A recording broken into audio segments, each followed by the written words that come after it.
You're just like, what was the point of any of this? Like, why did any of this happen? This was all completely unnecessary. 1, 2, 3, let's switch this up.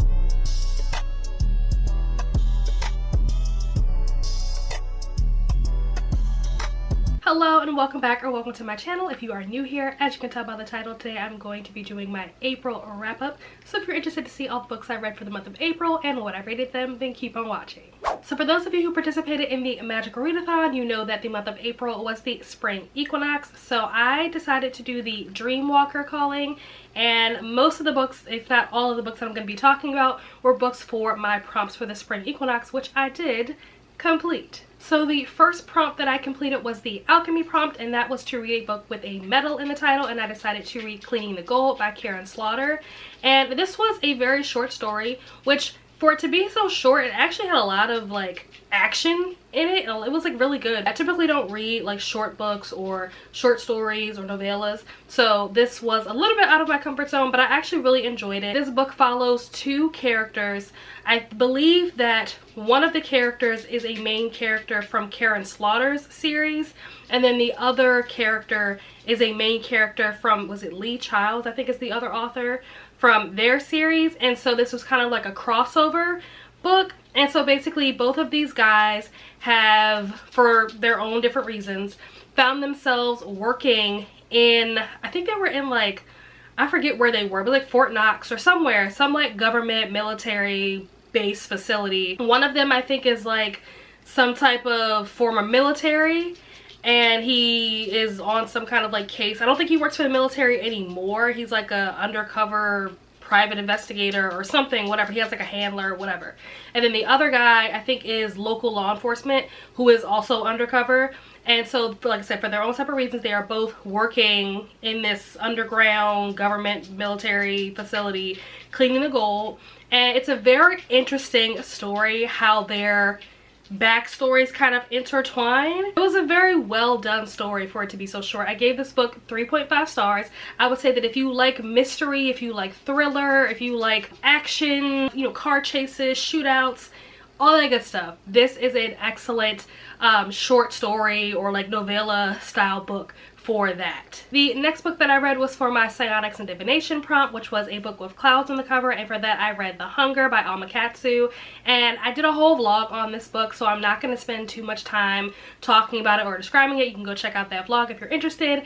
But this book basically follows the Donner Party, so it's like a fictional story, but it's based on true events. But in this story, it basically follows the group as they're traveling over to California, and there's something that is following them. There is something in the woods that is killing their livestock. It is also killing the people.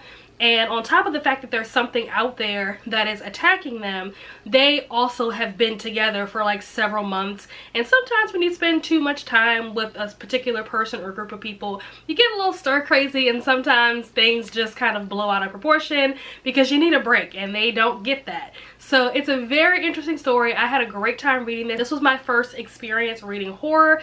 It is like a cannibalism type of story, so if you were interested in that, or if you like historical fiction, if you like things that are like kind of sketchy, kind of creepy, gory, if you like stuff like that, I would definitely recommend. This book actually led me to start watching Yellow Jackets on Showtime. That show is a wild ride, so I'm very glad that I read this book. Otherwise I would have never found this show, or I knew of the show, but I would have never watched it if it wasn't for reading this book. I gave this book 3.75 stars. So I would say if you are a fan of Yellow Jackets, or if you like stuff like The Walking Dead or like I Am Legend, things kind of along those lines, then this is a book that you may want to consider checking out. So the next book that I read was for the Conjuration prompt, and that was a book recommended by a friend.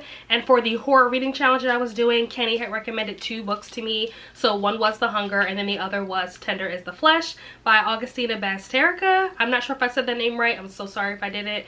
But this book follows Marcos, I think was his name, and Marcos works at a meat processing plant. And the twist is that the meat that they are processing is human meat, human flesh. So it is no longer safe to consume animal meat, and so the government has legalized eating human meat, human flesh, like I said. So he works at the plant that basically butchers the meat and processes it and packages it and sends it out for it to then be sold in stores or wherever. This book definitely had a lot of potential. I thought the concept was really interesting. Unfortunately, this book fell a little short for me. I was not a fan of this book, honestly. It just was very boring. I would like to see this author do more with this concept, and I talk about in the vlog like what my idea is and how I think the author can kind of expand upon this concept and kind of keep it going. I was actually kind of surprised at how disappointed I was in this book because this book was so popular, especially like last summer or fall or something like that. This book was like everywhere and a lot of people were talking about it. I was never really listening to what people were saying about it, but I kept seeing the cover everywhere, kept hearing the title. And so after reading it, I'm kind of shocked at how much I didn't enjoy this story. It was just really boring and I gave it 3 stars and there's not really much else to say about the book. Moving on, the next book that I read was for the astronomy prompt, which was a book with 2 letter E's in the title. And I decided to read How to Date Men When You Hate Men by Blythe Robertson. Just as a quick disclaimer, this is not literally like a how-to book. This is not a self-help book, but it is absolutely hilarious. Probably the funniest book I've read all year. I typically don't read funny books and I didn't necessarily know this was going to be funny when I went into it, but it is immediately funny, like from the very beginning, even from like the introduction all the way to the end. It is funny the whole way through. She basically just talks about her experience dating men. I think the men that she does hate, she is referring to a very specific type of man or, you know, group of men, and she talks about that in the book, what that group is.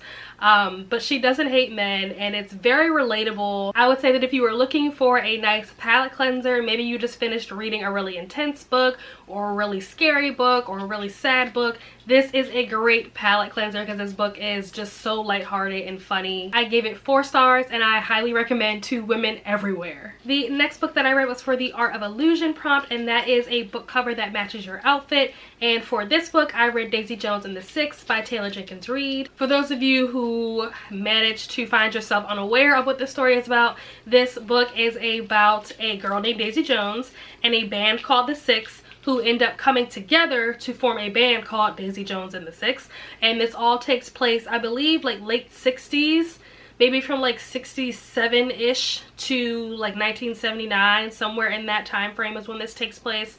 And just the turmoil, the ups, the downs, the highs, the lows, literally the highs, the lows, of what it's like to be in a rock band in the 70s. I went into it with high expectations, and I've also read 2 other Taylor Jenkins Reid books that also take place in the same universe.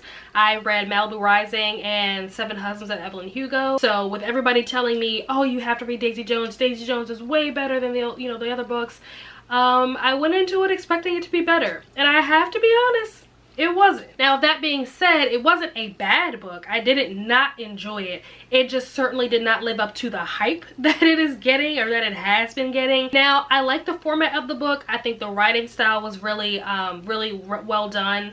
Taylor Jenkins Reid, she does historical fiction very well. She can make things that are very simple just feel very realistic, just feel very even relatable. She has a way of like kind of transporting you there and making these characters really complex and have layers, and the way that all the characters interconnect in each other's lives throughout the whole universe. She did her thing. Like she does what TJR does. She did that. To be honest, I think that Malibu Rising and 7 Husbands of Evelyn Hugo are both superior to Daisy Jones. So for people to say that Daisy Jones is superior, respectfully, I disagree. If the ending had been better or bigger, maybe this book could have been better than the other 2 that I've read. But I just feel like the ending of the other 2 just were bigger and better. The ending of this book was, 1, predictable, and 2, it just wasn't. It was like, okay. I hybrid read this book, and one of the things that I noticed, I have like the original cover, and then they came up with a new cover when the show came out. So reading my copy of it and also listening to the audiobook that I got from Libby, like through my library, there are parts of the book that are not included in the audiobook, which I thought was really interesting. I do recommend listening to the audiobook. I recommend hybrid reading. I will always recommend hybrid reading, but just beware that there are parts of the book that were cut from the audiobook for whatever reason. I gave this book 3.75 stars. I think that it was fine. It was good, not great. Like I said, it was well written because that's what Taylor Jenkins Reid does.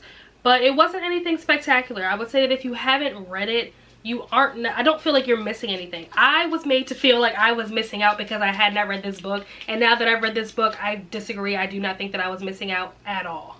The next book that I read was for the lore prompt, and that is a book with a map. I also read this book because it is Princess from Castle Library's pick for her book club, and that is A Lesson in Vengeance by Victoria Lee. So this story follows Felicity, and Felicity is a high school student, and she is returning to school to repeat her senior year. She wasn't able to complete her senior year the first time around because her girlfriend passed, and so she took some time off, and now she's back to finally, you know, start over and complete her senior year, hopefully. Felicity believes that she unleashed a curse and maybe even a ghost into the world, and that has something to do with why her girlfriend ended up dying. But she is a little bit obsessed with the witches and the history of the school. Now, I love witches and I love mysteries, so I was fully strapped in and ready to go for this book. And it was great. I was thoroughly enjoying my time reading this book up until about chapter 24, 25-ish, somewhere in there. Things definitely changed gears, and the book took a turn. There's a lot of action happening towards the end, and I guess my biggest issue was that it seemed like the action that took place at the end, in my opinion, was just very unnecessary. You're just like, what was the point of any of this? Like, why did any of this happen? This was all completely unnecessary. So for that reason, I gave the book 3.5 stars. I think that this definitely could have been a 4-star book if the ending had more of a connection or more of like a legitimate reason for things having happened the way that they did. I just couldn't justify the ending. I'm the kind of person where I like an ending that kind of comes full circle, or that at least, like I said, has a purpose where you understand, and I just didn't get that in the ending of this book. The next and last book that I read for the month of April was for the Spells and Incantations prompt, which was a book that was between 389 pages and 415 pages, and I decided to read Death Note Volume 3. Now, it's Death Note, the Black Edition 3. So that includes volumes, the original volumes 5 and 6. And of course, I loved it. I will say I was a little bit disappointed because the first 2 books, or the first 4 volumes, have to do with light and L.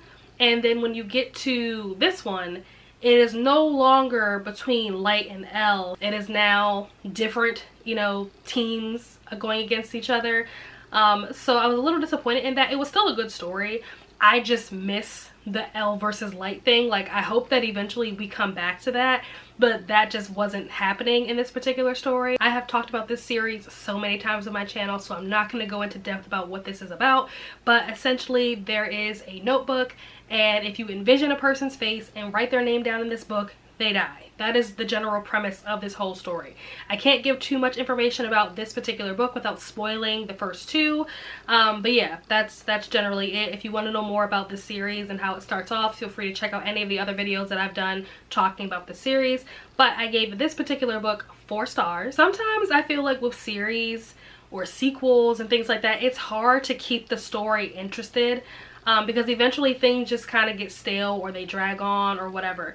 But I think that this story is doing a really good job of still keeping you very sucked in, and like all the cliffhangers, all of like the plot twists, all of the mental chess that is happening. It is so good. I can't wait to continue this series. And that is it. Those are all the books that I read for the month of April. Let me know down below what books you read for the month of April, and also if you've read any of these books, what are your thoughts? What did you rate them? If you participated in the magical readathon, did you complete all of your courses for your calling? As always, my socials are down below in the description. Be sure to like, share, subscribe, comment, all that good YouTube stuff that you guys know how to do down below, and I will see you guys in the next video. Bye.